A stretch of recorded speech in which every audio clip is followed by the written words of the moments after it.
humingi ka ng dispensa. Alam mo, hindi yan ang hinihingi ng tao. Ang hinihingi ng tao ay managot. Kasi yun ang inaantay ko sa speech niya eh. I have assumed that the speakership of the House of Representatives, and I assure the Filipino people that this perceived na magnanakaw sa gobyerno ay mapaparusahan. Iharap po namin sila sa Ethics Committee, ipagharap po namin sila ng sakdal sa Ombudsman. Ganon ang inaantay ng tao. Hindi yung unawain niyo po kami, may pagkukulang kami. Wala kayong pagkukulang, sumobra na kayo eh. Yan ang totoo. Ang House of Representatives hindi nagkulang. Sumobra kayo sa pagnanakaw. Oh, yan ang inaantay ng tao. Kaya pag sinabi mong humingi ka ng dispensa, dahil sa meron kaming pagkakamali, ay pagkukulang gagawin namin para maibalik yung tiwala. Anong klase? Anong gagawin mo? Wala ka namang tangible na sinabi na gagawin mo or steps that you will, ano pangalan nito, that you will do. Di ba? Opo, Sir Kasi Jay. kung ang sinabi niya, ganito po, I have accepted the challenge. Bukas na bukas, hihilingin ko sa Senado na magkaroon kami ng joint investigation doon sa pambabalaura sa 2025 budget. Alam mo, sasaludo ako sa kanya kung ginawa niya yan. Hindi niya ginawa eh.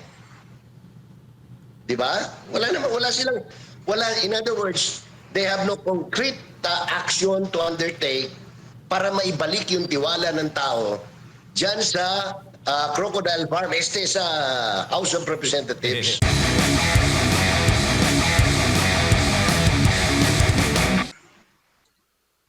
Sir Jay, may buntag sa MJ po ito. Tama, paras kayo ng comment ni Congressman Pulong Duterte.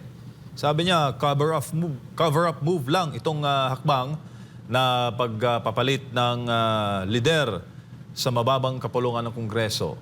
Anong tingin mo, madagdag mo dyan, Sir Jay? Kasi nga, Boji, unang-una si Boji, ikaw, kabisado mo ang Kongreso, matagal ka riyan na MJ. Si Boji kahit kailan, hindi naman, although Deputy Speaker siya, pero hindi lumulutang ang pangalan niya. Di ba?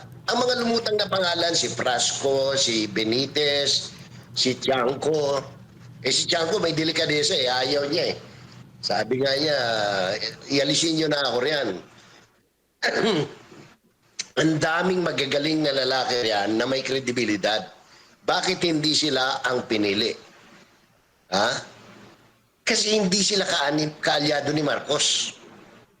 Sino lang ang bukod sa Romualdez, sino pa ang pwede nilang kunin? Hindi sila pwedeng kumuha ng Marcos dahil masyadong halata. Hindi pwede si Sandro, hindi pwede si Barba, hindi rin pwede si, ang pwede lang, malihis nilang konti pero sa Ilocandia pa rin at taal na kaibigan ng mga Marcos from way back ay ang pamilya D.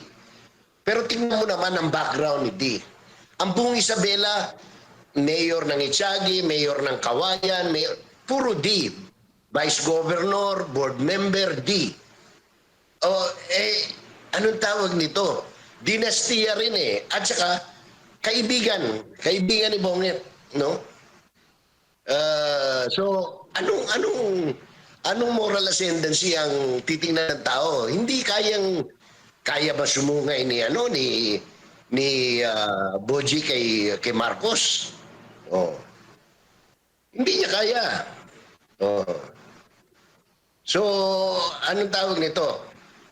Walang maniniwala na Pilipinong nag-aalab ang damdamin para sa bayan ang maniniwala na si Congressman Boji D ng Isabela ay ang tamang solusyon sa nawawalang respeto ng tao sa House of Representatives. Pero Sir Jay, sa pag-upo niya kahapon, first time mo marinig no, sa isang, for a while, no, na may pag-amin ng pagkukulang ang isang congressman at bagong upo pa siya na Speaker of the House. Sinabi niya na may pagkukulang ang Kamara, tapos humingi siya ng second chance sa mga Pilipino pagbigyan nawa daw sila para maibalik ang tiwala ng taong bayan sa mababang kapulungan ng Kongreso. Kasi pag na-mention mo po ang pangalang congressman, dagli ang pumapasok sa isipan ng mga Pilipino ay buhaya. Sir Jay. Correct. Kaya nga sabi ko nga kanina, crocodile out, alligator in eh. O, di ba? Kasi, ano pangalan nito? Humingi ka ng dispensa. Alam mo, hindi yan ang hinihingi ng tao. Ang hinihingi ng tao ay managot. Kasi yun ang inaantay ko sa speech niya eh. I have assumed that the speakership of the House of Representatives and I assure the Filipino people that this perceived na magnanakaw sa gobyerno ay mapaparusahan. Iharap po namin sila sa Ethics Committee, ipagharap po namin sila ng sakdal sa Ombudsman. Ganon ang inaantay ng tao. Hindi yung unawain niyo po kami, may pagkukulang kami. Wala kayong pagkukulang, sumobra na kayo eh. Yan ang totoo. Ang House of Representatives hindi nagkulang. Sumobra kayo sa pagnanakaw. Yan ang inaantay ng tao. Kaya pag sinabi mong humingi ka ng dispensa, dahil sa meron kaming pagkakamali, ay pagkukulang, gagawin namin para maibalik yung tiwala. Anong klase? Anong gagawin mo? Wala ka namang tangible na sinabi na gagawin mo or steps that you will, ano pangalan nito, that you will do. Di ba? Opo, Sir Kasi Jay. kung ang sinabi niya, ganito po, I have accepted the challenge. Bukas na bukas, hihilingin ko sa Senado na magkaroon kami ng joint investigation doon sa pambabalaura sa 2025 budget. Alam mo, sasaludo ako sa kanya kung ginawa niya yan. Hindi niya ginawa eh.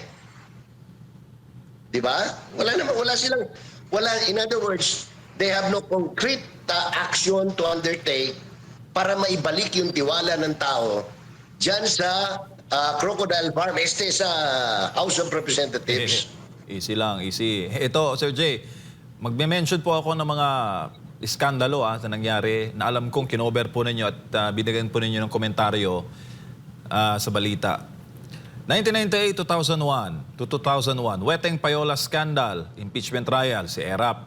GMA Admin, 2001-2010, Fertilizer Fund Scam, Hello Garci, NBNZTE deal, at itong issues sa North Rail Project. Sa Pinoy Admin, 2010 to 2016, yung DAP, Development o Disbursement Acceleration Program, yung PDAF, yung issue sa MRT maintenance at yung Mama Sapano incident at iba pang mga issue ng korupsyon. May maraming nagtatanong anong nangyari dahil by the millions lang pong pinag-uusapan ng korupsyon. Pero dito sa kasalukuyang administrasyon, Sir Jay, by the billions, maabot na yata rin, by the trillions yung threshold natin. Anong pinagkaiba ng mga nabanggit na administrasyon sa panahon ngayon, Sir Jay? Based po sa inyong karanasan sa pagbabalita. Okay. Binanggit mo yung NBN, di ba? Nagkaroon ng investigasyon. Lumabas yung isang opisyal ng DA, ng isa sa mga ahensya under DA, at nag-expose. Malaking expose yan. Nasangkot pati yung first gentleman, asawa ni Gloria, pati yung mga biyahe nila sa China, etc. Nahinto, sa madaling salita. Hindi na ituloy yung MBN deal dahil ito'y puspos ng anomalya, ng pagkakaperahan. No?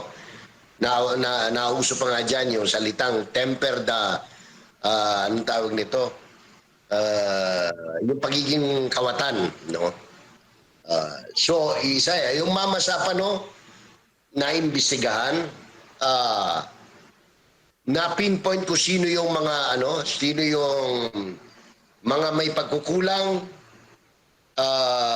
sino may pagkakamali.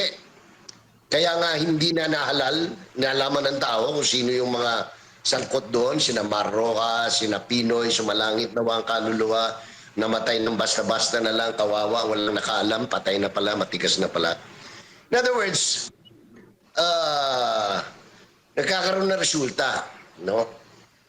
Ito, at saka noon, pakunti-kunti lang eh. Ngayon lintik ko, sa loob ng 3 taon, yun lang recorded MJ sa insertions, sa mga palusot, sa mga pagpupuslit ng pera ng wala hindi pa kasama ito, flood control pa lang pinag-uusapan natin. Mas malaki nakaw nila doon sa ayuda eh. Isipin mo sa ayuda, bigyan kita ng example and this is of record. Di ba yung sa Tawi-Tawi nagpunta sila? First time. Ang ganda-ganda, ang ganda for PR. Nagbigay mo kami ng ayuda, 380 million. Tapos nagsalita yung mayor, 380 million? Eh wala pang 30 million yung pinamigay sa mga tao. So kaninong bulsa napunta yung sobra? Dito, Davao del Sur, sabi nila nagbigay sila kalahating bilyon sa ayuda. Ito sa gym, ang capacity ng gym, 5,000. Kahit na nagbigay pa sila ng tig sa 10,000, which they did not. Dahil dito, nabisto nga, tigo 1.5 lang yung pinamigay sa mga tao. Palagay mo na sa 10,000, sa 5,000, 50 million lang yun. Saan napunta yung 450 million? Again, kaninong bulsa napunta? So, ito malinaw kasi wholesale ang nakawan dito sa Marcos administration. Hindi pwedeng sabihin ng presidente na hindi niya alam ang ginagalaw ng kanyang pinsang buo.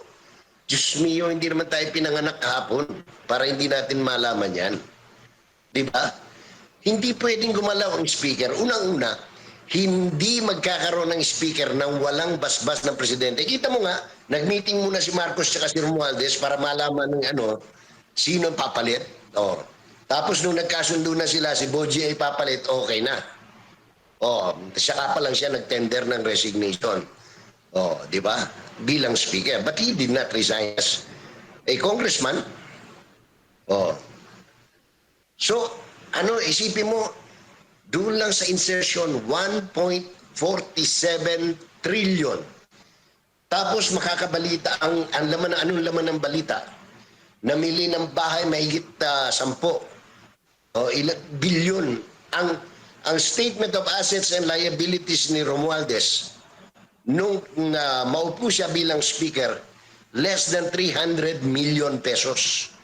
Tapos sa 2025, ang kanyang statement of assets, liabilities, and net worth, halos 4 bilyon.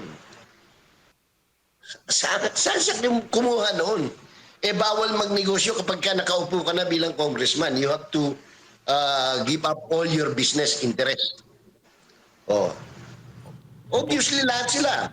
You talk of Romualdez, Saldico, Aurelio Dong, anong pangalan to? Gonzales. Victor J.J. Suarez, Manix Dalipe, Elmer Garjola. Lahat yan, ang mga salain yan, in the hundreds of million lang. Ngayon, bilyonaryo sila lahat.